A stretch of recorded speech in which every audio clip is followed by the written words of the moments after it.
Good evening to you all. May I have all of your attention, please? So, Ayurvedishala very gladly welcomes once again all the dignitary audience assembled over here on this virtual platform. This is going to be the fourth session in the webinar series, which is being organized by us. As many of you may know, the previous three sessions covered the basics of Ayurveda, Ayurvedic perspective of immunity, and also the contemporary relevance of Ayurveda in the management of infectious diseases. So this time it is going to be lifestyle disorders. Excuse me, one second. Okay. So this time the topic is selected as lifestyle disorders. So we know lifestyle, and lifestyle disorders, all these entities are connected on a common thread.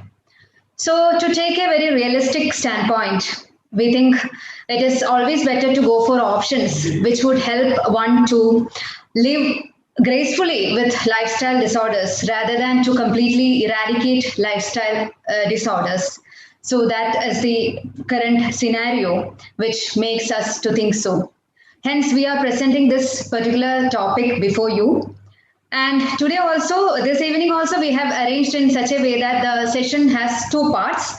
The first part, it will be covering the main theme, and the rest of the session will be open for the questions as well as a discussion.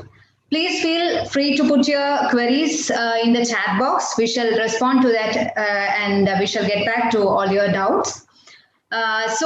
Before moving on to the main part, I would like to introduce the panelist from Ayurvedishala who would be joining us this evening. Our Honorable Chief Physician, Dr. P.M. Varya sir, formally welcoming sir to this session. Our Clinical Research Department Head, Dr. P.R. Ramesh sir. Welcome, sir. And the main speaker, Dr. K.V. Rajagopal sir, Deputy Chief Physician, Ayurvedic Hospital and Research Center, Cortical. Welcome, sir. So we may move on to the main part of the program, the talk by Dr. Rajagopal sir. Sir, I invite you to please proceed with your topic. Thank you, Dr. Sunil. Thank you. Good evening to all. Without much introduction, let me get into my presentation. Carl Sandburg was an American poet. He says that life is like an onion. You peel it off one layer at a time or you weep. That means every steps in your life should be taken with utmost care, or else we may have to get into trouble, both physically and psychologically. And you might have, I would like to take you to a story. It is not a story, it's an actual story. It's a real story. It's a study also. You might have heard of Marshall Islands. So that's an island country, associated state of United States. So until 60 years ago, the word diabetes mellitus was unknown to them. They were taking the food which were locally available and the nutritious food, fibrous food, and wholesome food also.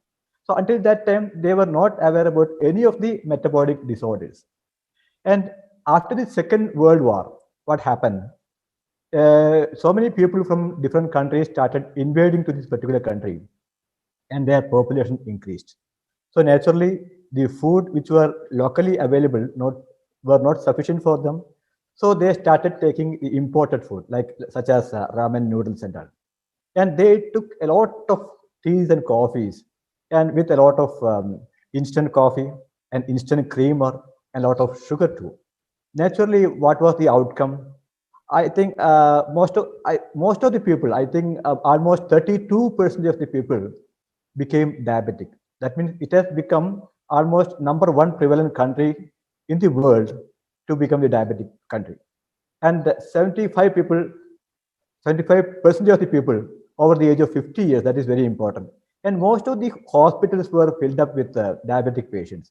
The very important surgical procedure done in every hospital were amputation due to diabetes. And many women and men, more than diabetes, they were obese also. This gives a significant idea how important a lifestyle is in a common perspective. Now, Though we say lifestyle is very important, we have to do such and such things very strictly.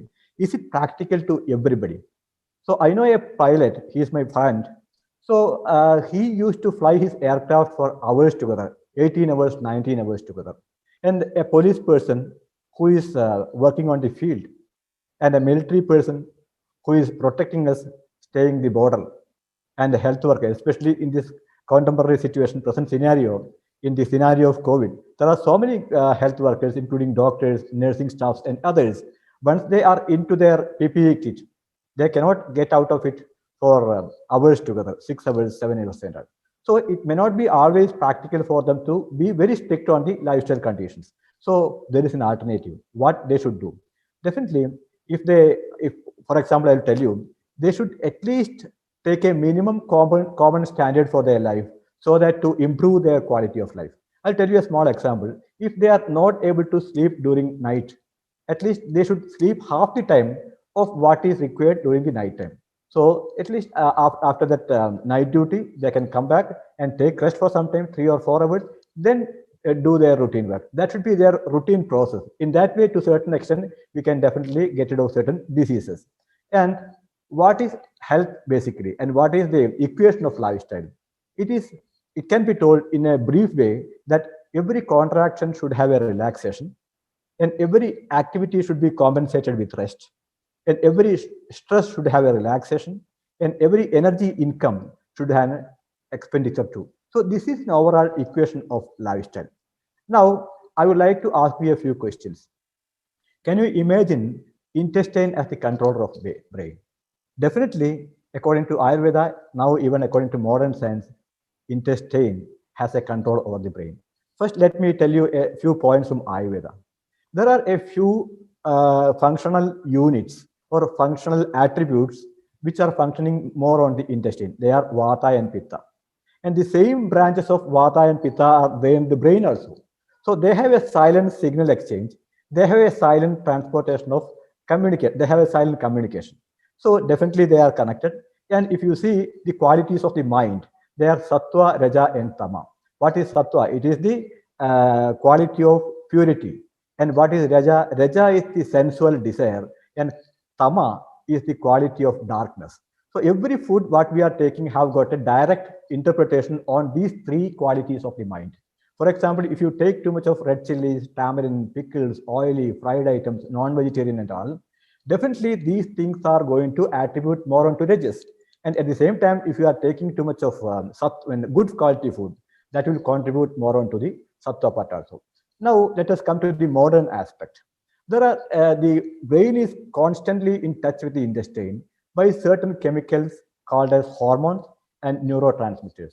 And also there is a separate nervous system in the intestine, which is called as enteric nervous system, which is in touch with the brain always. And also you can see there is a mechanism called HPA mechanism, hypothalamus, pituitary, and adrenal mechanism, axis.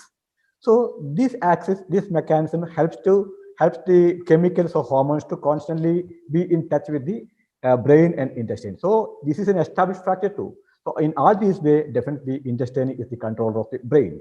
And next question, did you ever think that sleep has a role in the digestion? Of course, yes. Actually, what is sleep? It is a time for rest. Daytime, we are doing a lot of work. We are doing hard work. And the body needs two basic things. One is restoration of energy and the repair of body. These two things are being done during the time of sleep. And during the sleep, our intestines will become, during the, if you don't sleep properly, or that intestine will become sluggish, it can create constipation. And you see, I'll tell you a small example again. Night time, everybody, nowadays, most of the people are taking late time food. If you take late time food and immediately sleep, what will happen? Our physical body will be sleeping.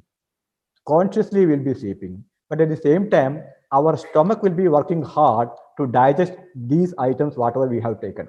So entire body is sleeping except your stomach. That will lead to nightmares. Your sleep will not be proper. And if you get up in the morning, that awake will not be a fresh awake. In that way also, and also on long term, this can create a lot of metabolic problem also. And the third question is, did you ever think proper evacuation of urine and stool can protect the heart? So actually the voiding of urine and passing of stool are considered to be the Vegas according to Ayurveda, the natural urges according to modern science. So what is natural urge? It is the expression of the body. It is the expression of the intellect to the internal systems. So if the internal systems are able to collect it, receive it, and understand it, and to respond to it, definitely that natural urge will be proper. So if that is not happening, definitely if you are holding those natural urges, if you are exciting those natural urges, that may on long term create a lot of problem. In Ayurveda, if you hold this voiding of urine and stool for a long time, definitely that can create hridayasya uparodha. That means heart diseases also. Now, apart from that, these two Vegas, these two natural urges, there are so many Vegas, 14 types of Vegas stored in Ayurveda. For example, Nidra, sleep is one of that thing. And if you get sleep and don't sleep properly, that can create a lot of psychological problem and nervous related problem also. Now, what are the three pillars of our life? They are basically food, sleep, and activities. So these are considered to be three pillars. Even in Bhagavad Gita, it has been told that ahara, vihara, and sopna. If there is a perfect combination of these three, yukta that will lead to a perfect health. If the combination of the union is not happening, definitely that will lead to a disease also.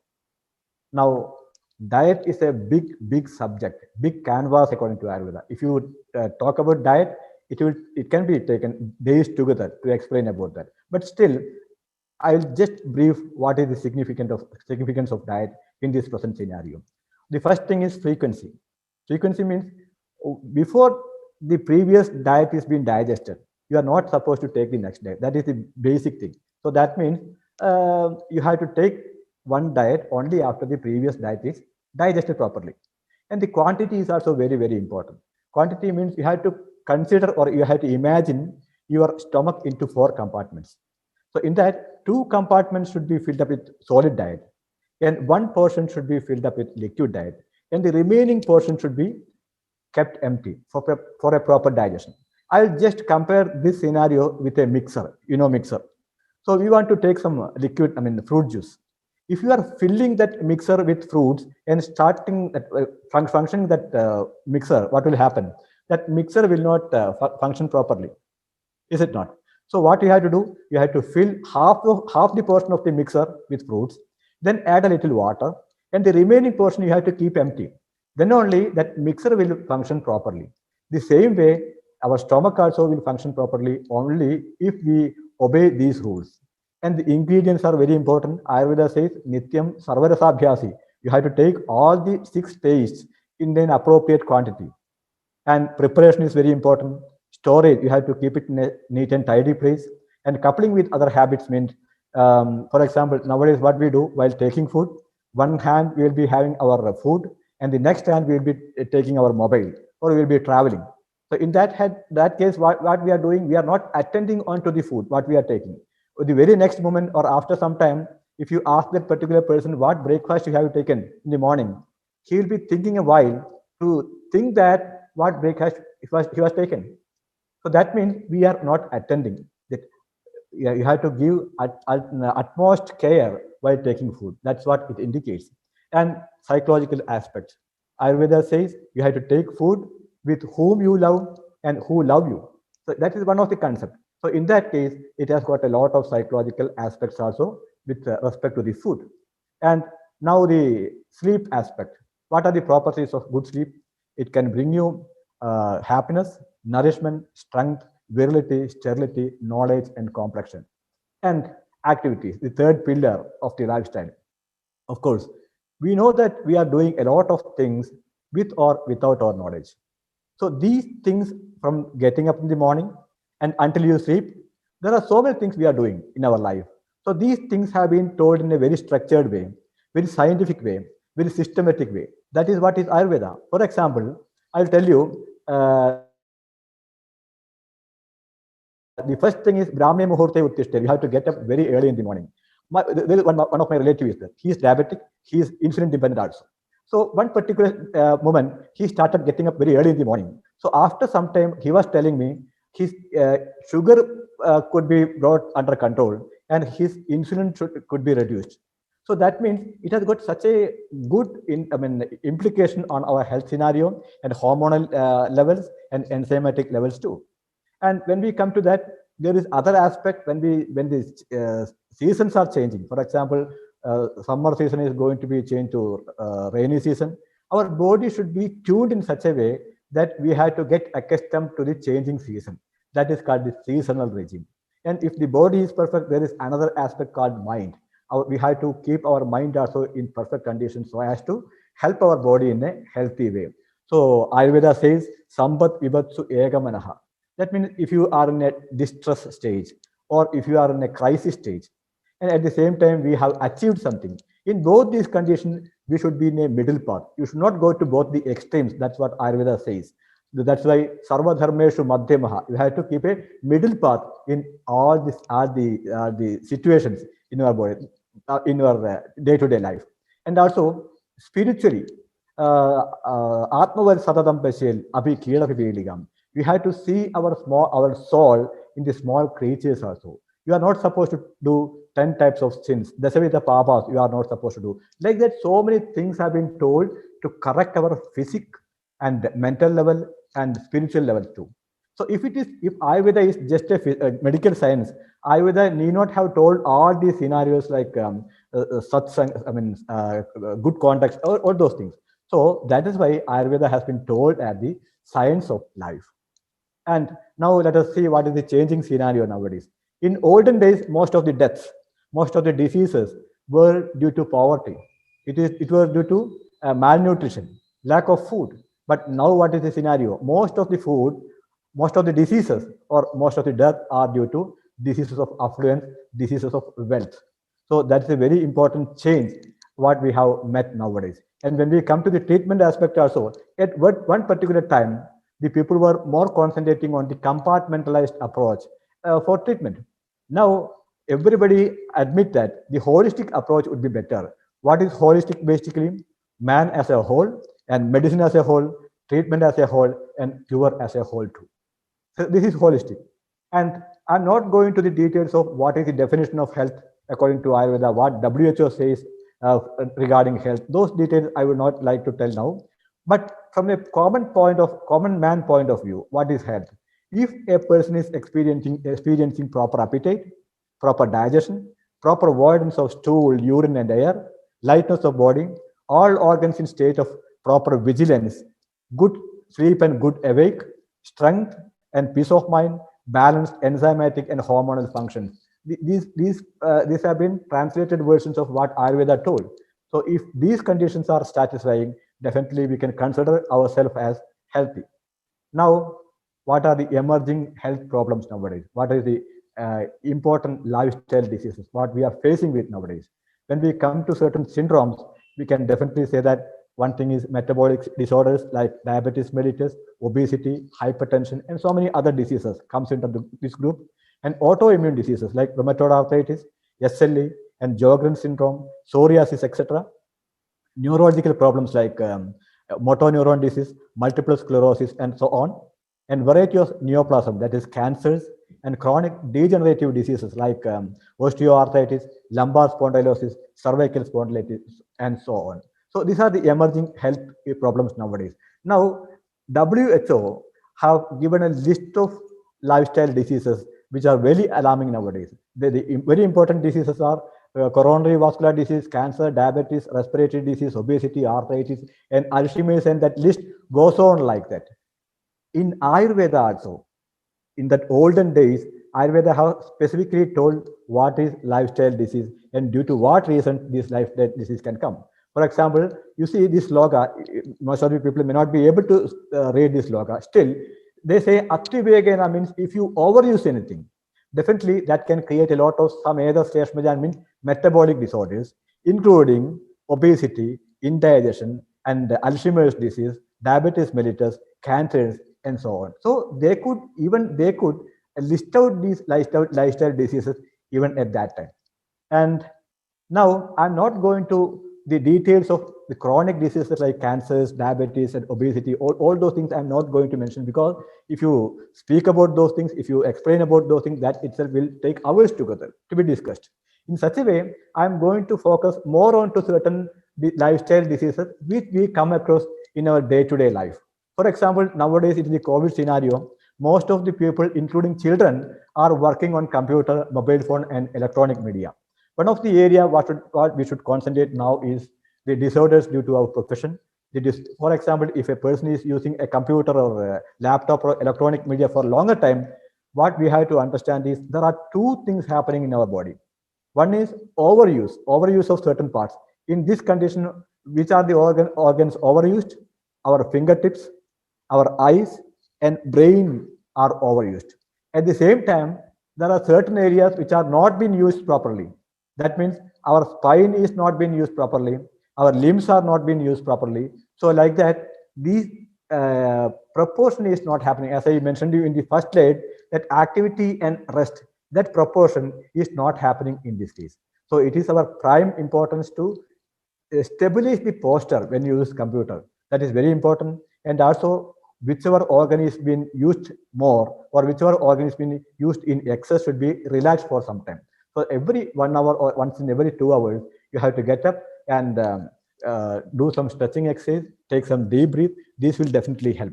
And there are so many diseases, visual problems, musculoskeletal problems, even stress can be related to this computer-related job. And in that case, this is a study. Lot of symptoms related to eyes can be expected if you use more these electronic medias and if you strain more your eyes. For example, even percentage has been mentioned. In these conditions, Ayurveda has got some very good things to do. For example, there is one eye drop called as Netramridam. That's a very good eye drop for moisturizing your eyes. At the same time, it will reduce the dryness also. And you might have heard of Tribhala tablet, Tribhala. So it's a combination of 3 medicinal fruits, and that's also very good food, very good to strengthen your eyes too. And when we come to the musculoskeletal symptoms, the important symptoms are of course pain, even the percentage also I have noted, and stiffness, numbness, and tingling sensation. There is a scale, there is a marker called activities of daily living. So the activities of daily living will be very badly affected with respect to the shoulder problem and the neck problem when we work more onto computer. And of course, here I would like to tell you an experience. We had a patient from Saudi Arabia. She was only 18 years. Why I am specifying this case? Because this is a typical lifestyle problem, lifestyle disease. She used to take a lot of cool drinks and a lot of fast food, junk food and all without keeping any time. And she doesn't used to sleep properly in time. And also she used to use computer, laptop in odd positions. She was not maintaining her posture. This is a case of scoliosis. Scoliosis means it is the lateral curvature of spine. So what happened ultimately? Her bad lifestyle into the scoliosis. That time, allopathic doctors advised for surgical intervention, but hesitating that, she came to Ayurveda Salam and our respected chief physician seen that patient. And we have done appropriate treatment for. We have taken this case as Vata. We have a big symptom like Vata, and we have given some appropriate oil massages, some pottery massages, and some internal medicated ghee that is called as Nehapana. Nehapana means the medicated ghee is being taken internally, and certain cleansing processes like enema and all. So by these treatments, gradually that patient, and also of course her determination, she did not repeat the same bad lifestyle again in her life. And with that determination also, she slowly came back to normalcy. So after 3 months, she improved almost 30%. By 6 months, she improved almost 70%. And by 10 months, almost 95% she improved. So why I am mentioning this case is Ayurveda is capable of addressing even these kinds of diseases also. It doesn't mean that all these scoliosis cases can be cured by this way, but definitely we have also some answer to address this type of lifestyle diseases. And you might have seen in some advertisements, what is Shirovasti? Actually, we are keeping some cap-like leather material on the head, and we are filling some oil in that required quantity of oil. And this is supposed to be very good for the entire spine. because most of the diseases related to lifestyle diseases are related to spine. So pseudovasty is also, it will relax the neck. It is good for cervical spondylosis, periarthritis, inability to move their shoulder joint. In all these conditions, pseudovasty is supposed to be very good. And there are a few other treatments also, like for example, we call it as pilchil in Malayalam. It's a continuous squeezing of oil throughout the body, and a mild gentle massage will be given. This is a good muscle relaxant. And also in certain cases, like wherever there is stiffness, this is a very good treatment to reduce the stiffness too. And it can be definitely clinically indicated in so many chronic diseases also. I'm not going to those details now. And there are so many Potli massages. You see, there's a Potli massage called rice massage. This is supposed to be very good for emaciating condition. If you disuse a particular area, if you don't use one particular area continuously, that particular area can become disused and atrophied. In that case, that atrophied areas can be regenerated or nourished by means of certain massages like rice massages and that. And there is another Potli massage called Pachakari, which is very good for reducing the inflammation in the joints also. Now, let us go to the second main problem called stress-related health issues in relation with lifestyle diseases. What is stress basically? According to me, stress is the distance in between the expectation and the outcome. So if the expectation is more and the outcome is less, definitely you may fall into stress. You may get a lot of stress. At the same time, my advice to you is to reduce the expectation so that if the end result is more, you will be much happy. And even though you are not getting that much of result, that's when that stress level will be reduced. So try to reduce the gap in between the stress and the expectation, in between the outcome and the expectation. So that is my initial advice in that case. And it's a continuous process. It's an unresolved process. It's like, it can be compared with, you can see a monkey jumping from one branch of tree to the another branch of tree. So like that, our mind for the time being, now it will be in India. The very next moment, fraction of a second, it is going to America, London, Germany, France, and it has no never-ending travel in that way. So even during the night time, we are not able to concentrate or focus our mind to a particular point, and we will get insomnia. That means sleeplessness and tension headache, reduced performance skill. We will not be able to perform like what we intend to do, and there on long run that can have a lot of neurological impacts like Alzheimer's disease, Parkinson's disease, motor neuron disease, and that list goes on like that. So why that happens? We know that anatomically our brain contains only 2 to 3% of the total body mass. But at the same time, it requires almost 30% of the body total energy. If we are not able to provide that much of energy, for example, I'll tell you one thing. You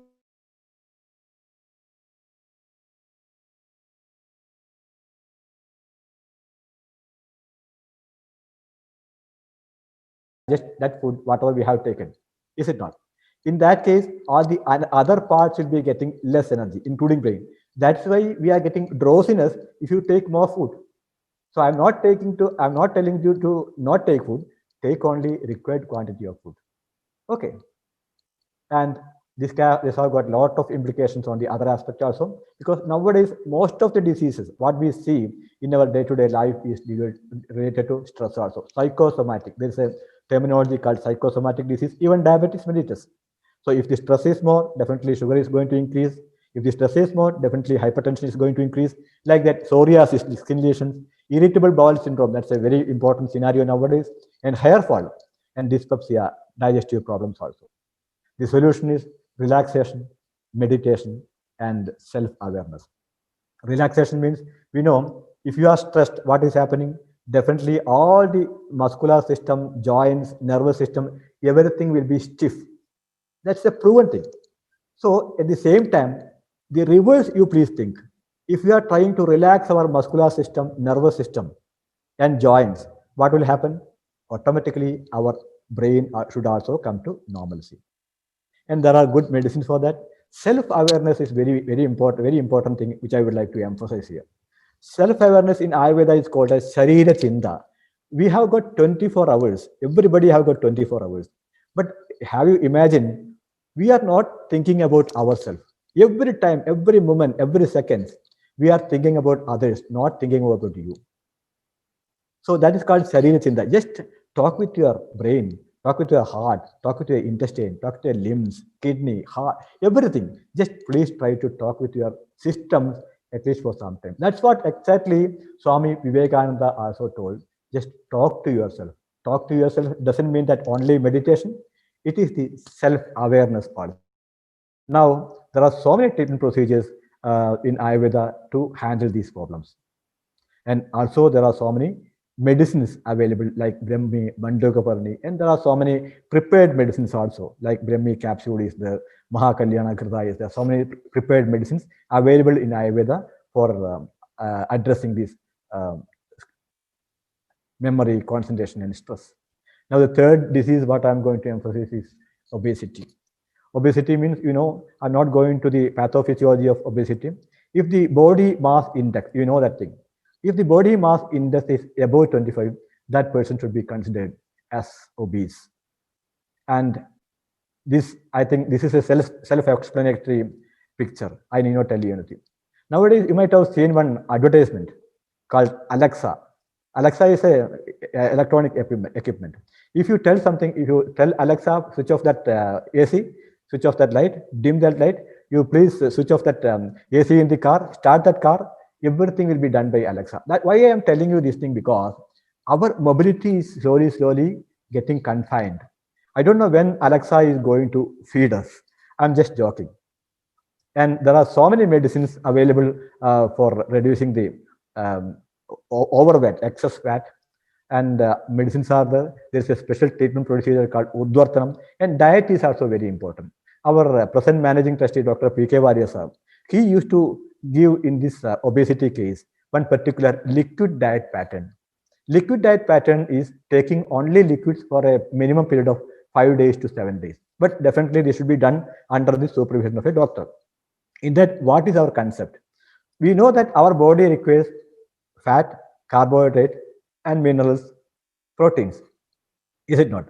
So if our body is already having that in that fat, body fat, all these carbohydrate, fat, and proteins are being collected.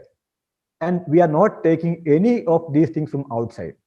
In that case, what will happen? We are just managing, we are just hydrating our body. We are just giving some nourishment with liquids in such a condition, in liquid diet fasting. So in such a condition, what will happen? The body will utilize our own fat, our own carbohydrate, our own protein also.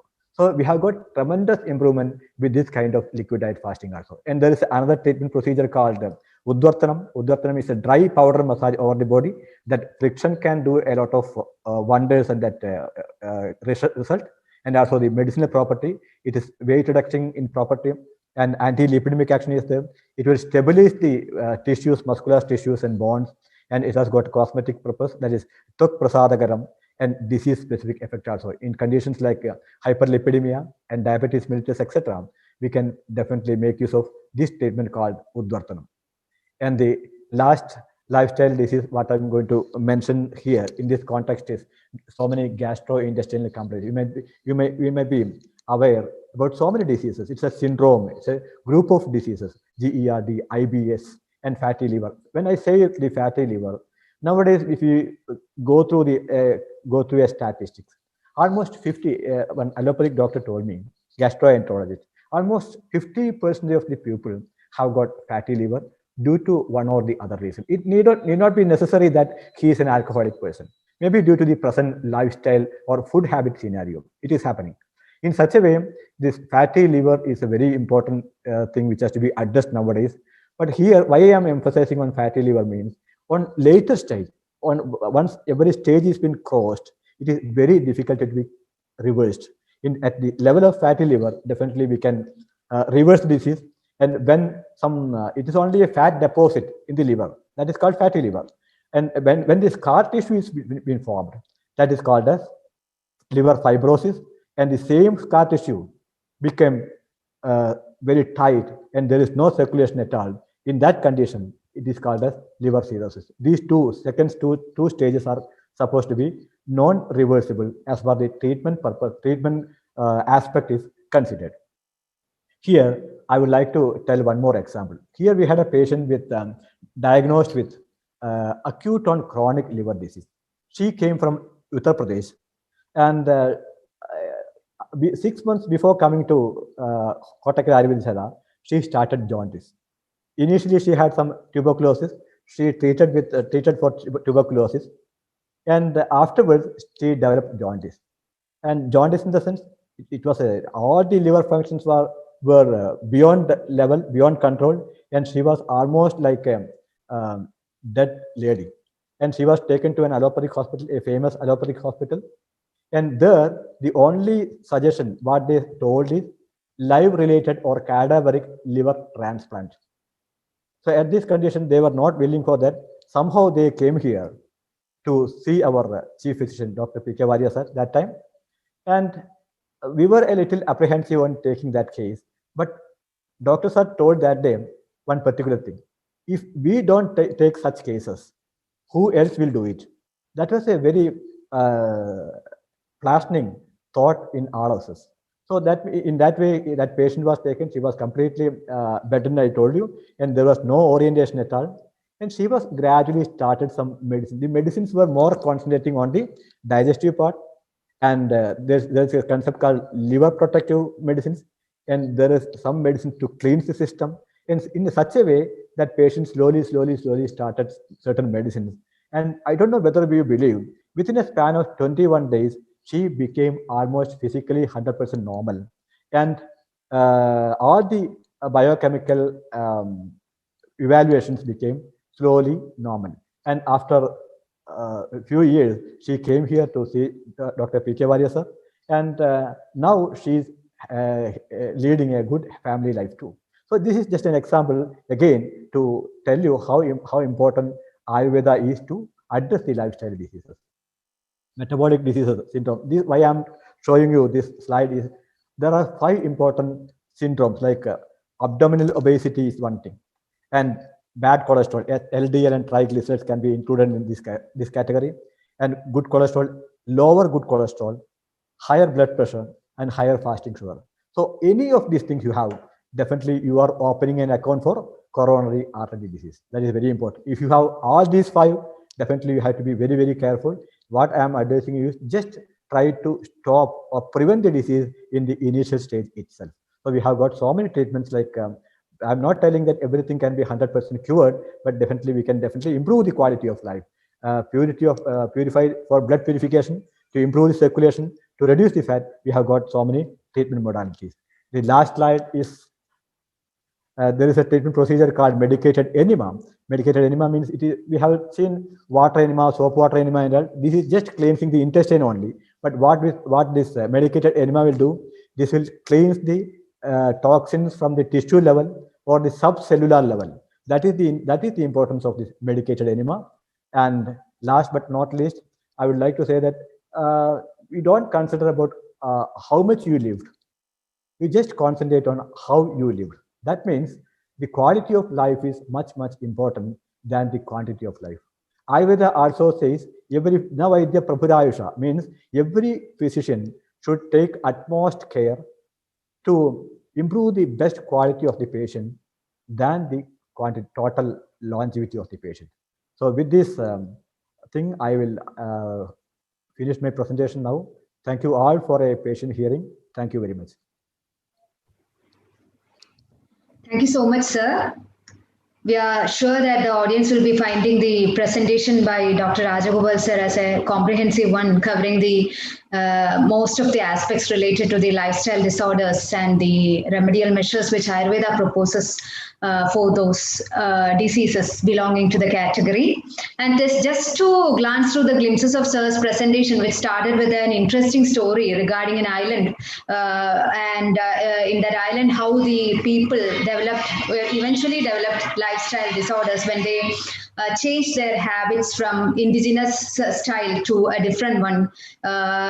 So that way it started, and sir has covered the basic bodily functions, what way it is connected to the lifestyle disorders, the emergence of lifestyle disorders such as digestion, sleep, and all those factors. And again, sir was highlighting the triad for healthy living, the food, activities, and sleep. He was explaining in detail about all these these three aspects, and also about the subjective assessment one could do regarding the healthy functional status of one's own body. All those things were covered in Sir's presentation, and Sir has categorized this lifestyle disorders into 5 major divisions. One occupation related, the other one stress related, third one is major one, the obesity, and the fourth one gastrointestinal complaints, and the fifth one metabolic syndrome. That way Sir has covered almost all the disorders belonging to this lifestyle related or non-communicable group of diseases. And also in his presentation included the treatments as well as the medicines. A few medicines also were indicated in the presentation, which Ayurveda system of medicine has to offer as a remedial measure or as a management measure for these sort of problems. So we hope we shall move on to the rest of the discussion part. So in continuation with your presentation, Sir, Rajagopal Sir, would you please advise on a diet pattern which one can practically follow in this changed or present world, present fast-moving world?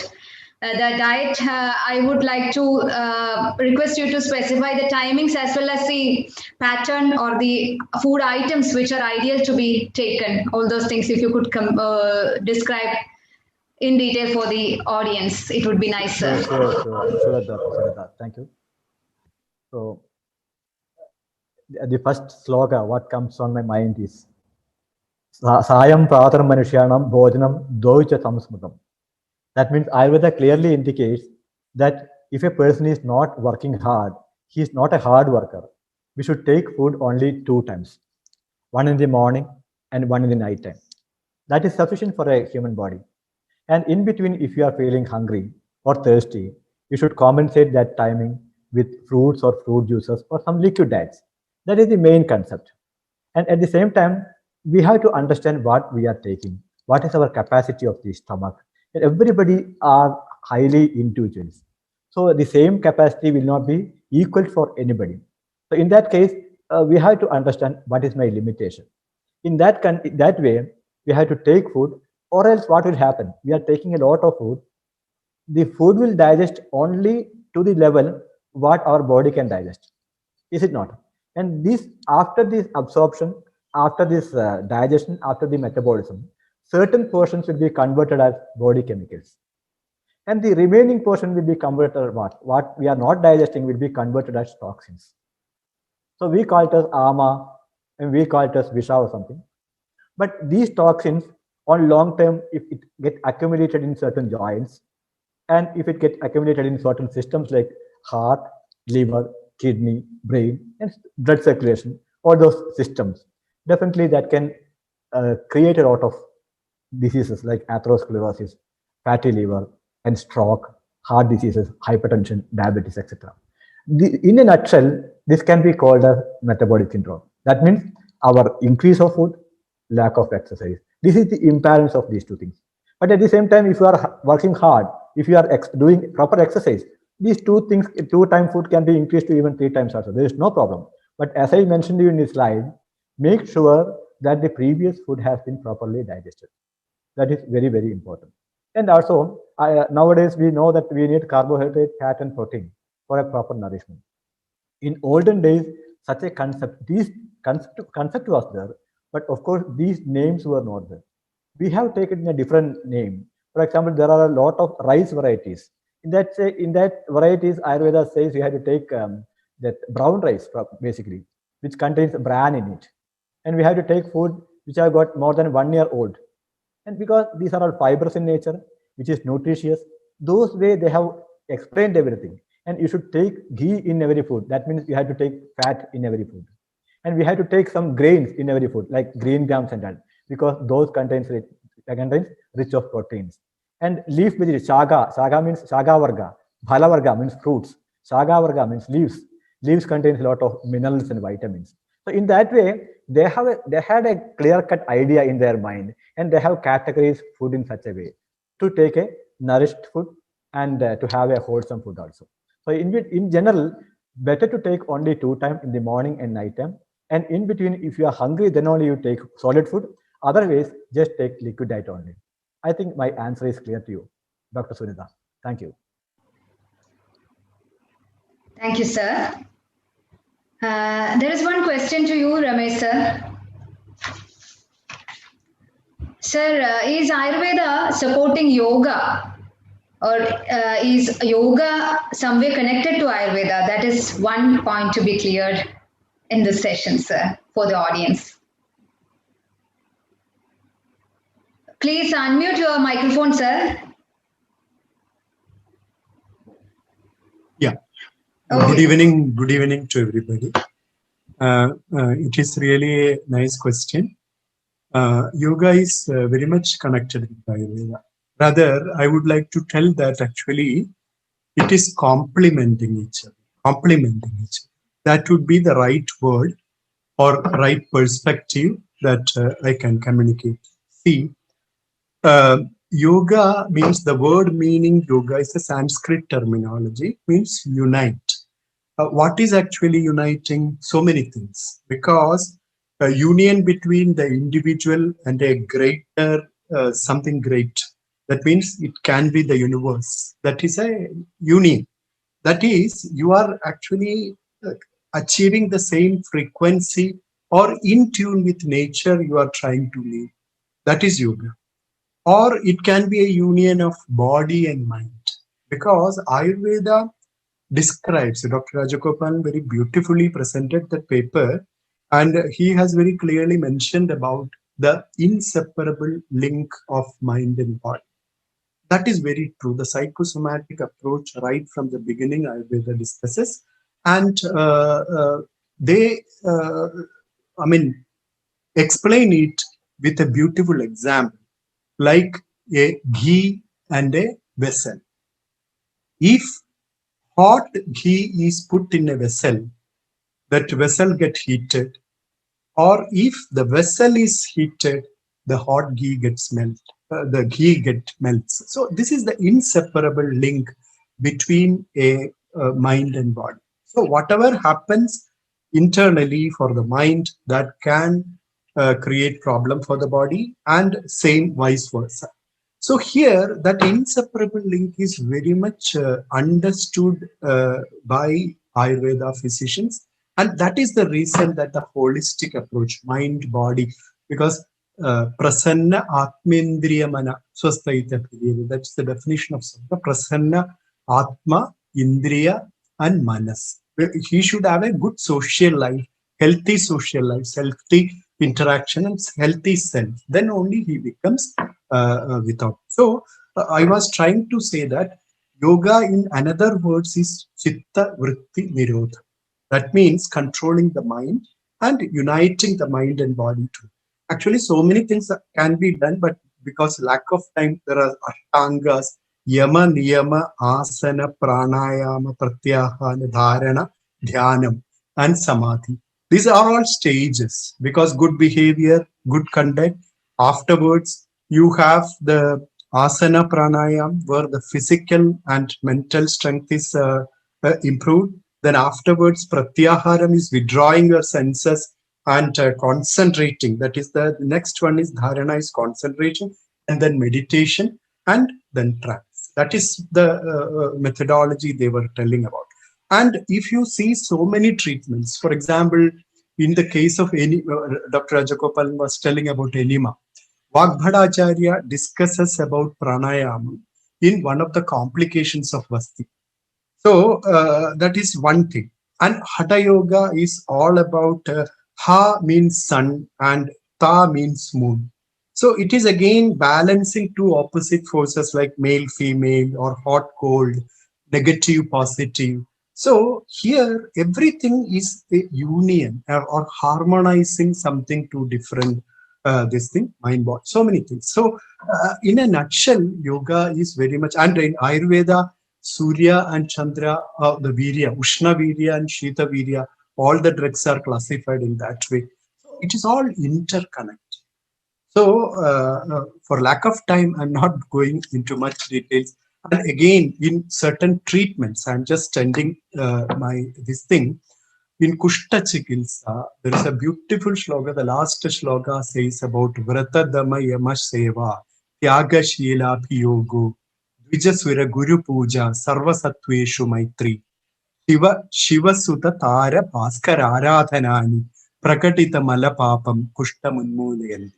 The meaning is very much connected with the psychosomatic approach to that.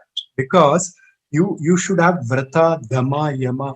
That means a kind of purity in your mind. You have to create a purity in your mind. You have to respect the elders and respectable personality. Sarva satveshu maitri. You should have a very good relation with everybody. And that makes aradhana. So all whatever you believe, the gods, you can take that. That means you are actually purifying your mind and having a very, very balanced life with a positive thought. And that actually the Agri-Aushadam, that means the ultimate treatment for Kushtam or all skin problems, autoimmune issues. Here the autoimmune issue, which is again very much related to psychosomatic approach, Prakatita Malapapam Kushtamunmulaya, means that helps to relieve. So yoga is very much connected with Ayurveda. Asanas and pranayams are a part of yoga only, but yoga in many different, Hatha yoga is a Raja yoga, Bhakti yoga, Karma yoga, all you might have heard. Here, why different types of yogas are described is for many branches are there to help people, because everybody may not be able to do Jnana yoga or Hatha yoga. So there will be some people who have Bhakti yoga, or some people will be having Karma yoga. They are immersed in their work and they get satisfaction. So kind of balancing your mind and body is being done with these kind. So inseparably, this is what in a nutshell I have to tell you. Thank you. Thank you, sir. It was a very convincing explanation. Rajagopal sir, one more question to you, sir. It is about the consumption of ghee. Nowadays, we come across a lot of controversies regarding the consumption of ghee and lifestyle disorders. Would you please explain about that particular aspect, sir? And also, there is one more question. It is about IBS. IBS treatment. One attendee is very keen to know about that. Please respond, sir. Okay, thank you. Regarding ghee, as you mentioned, it's a most misinterpreted word in Ayurveda, or we can say misleading thing. Generally, ghee is one of the important things for the treatment aspect in Ayurveda. Most of the diseases are related to degeneration when we come the total list of diseases. So almost 80% of the diseases are degenerative in nature. For example, if you take the case of bone-related problems like osteoarthritis, neurological problems like multiple sclerosis, demyelinating conditions, and also certain brain atrophy, and so many diseases. In that case, what is required is nourishment is required. In such a way, ghee is the best adaptogenic thing to nourish the system. In such a way, there are even plain ghee also can do wonders. If that is the case, why not a medicated ghee? There are so many medicated ghees told in different contexts. Whenever any disease is being told, so many ghees are also being mentioned according to the condition, according to the symptoms, according to the body condition. In that way, at the same time, make sure that there are certain conditions in which ghee cannot be taken also. So these two aspects are there. But of course, if the patient is fit for intake of ghee, there are so many procedures for intake of ghee. One thing is, in little dose it can be taken. For example, I told you the case of scoliosis. That scoliosis is due to some dryness. Dryness means vata. That dryness has happened in the paraspinal muscles, and that dryness has created some vacuum. That dryness has created some contraction, spasm. We have got our own terminology for that. I'm just, for understanding purpose, I'm telling you. So this vacuum is pulling those bone for a longer time, and that is creating this scoliosis. Scoliosis means that bend-shaped bone. In such a condition, what is required? Inducing lubrication. To induce the lubrication, the best way of inducing is with ghee. Because as I told you, it's the best adaptogen. Every system can absorb that ghee in a wonderful way. That is not going to create any kind of cholesterol, bad cholesterol. I'm not telling cholesterol as a whole, bad cholesterol. Definitely, if there is low good cholesterol, HDL, that can be definitely lifted up. But bad cholesterol is not going to come up with this kind of ghee because it's a medicated ghee. And also there are certain conditions related to stomach. In those conditions, what is happening is that the intestinal lumen, that they are not functioning properly. They have got some hyperactivity of acids, and acid secretion is more. In that case, what is the best choice? Giving medicated ghee. So this can be slightly connected with the second question you have asked, irritable bowel syndrome.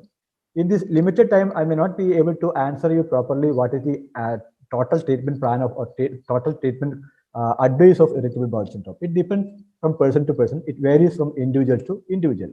But definitely, that can be in two times. In certain patients, there will be too many number of motions, but they will not be having satisfactory motion. They will be just having the urge, but the quantity of motion is less. They are going too many numbers, but quantity is less.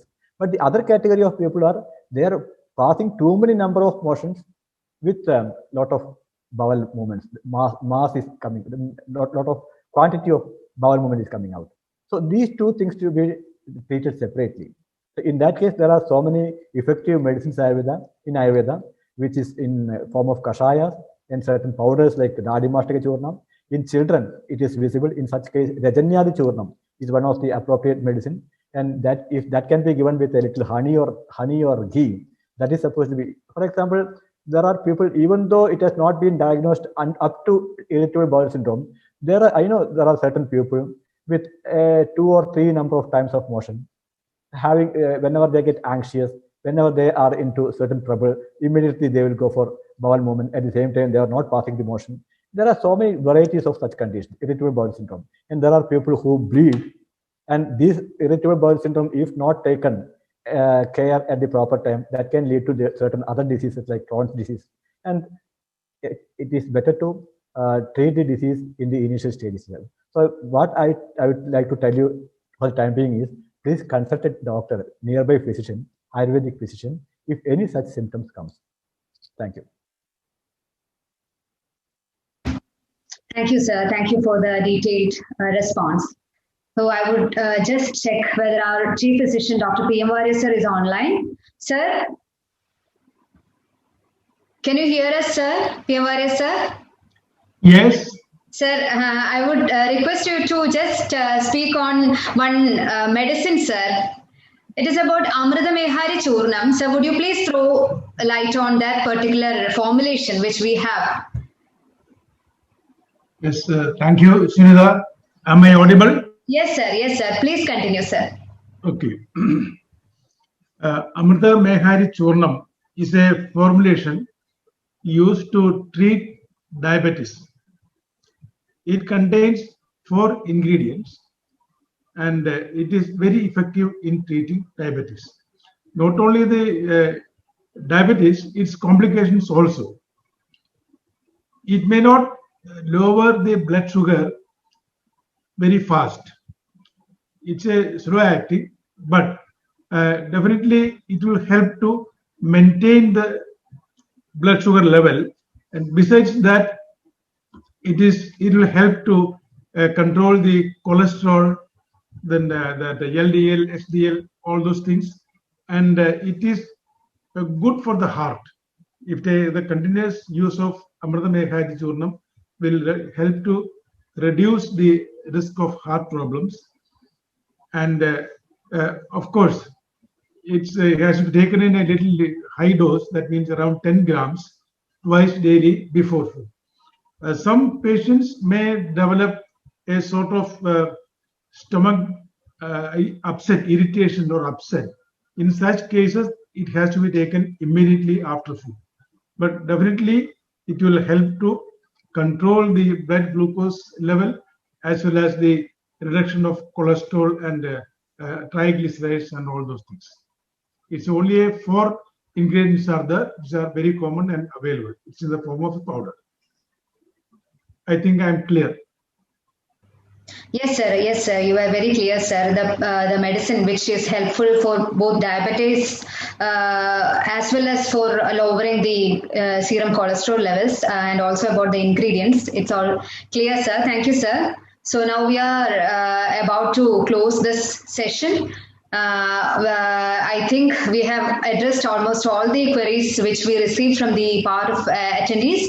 If at all we have left something for want of time, please feel free to contact us through our email ID, mail@aryurvedashala.com. For all medical queries, or you can access the service of our doctors.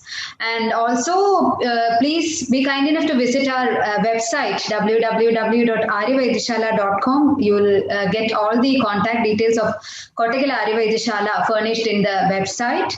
And we are very glad that you all found time to join us in this particular event. Thank you all. Thank you so much from the part of Aryurvedashala. And formally, let me thank all the panelists, including our Chief Physician, Dr. P.M. Arya sir, and also our additional Chief Physician also has taken his valuable time to join us and to be with us throughout this session. Thank you, sir. And Dr. Ramesh sir, Dr. Rajagopal sir, and all the audience over here. Once again, let me thank all of you on behalf of Aryurvedashala. Thank you.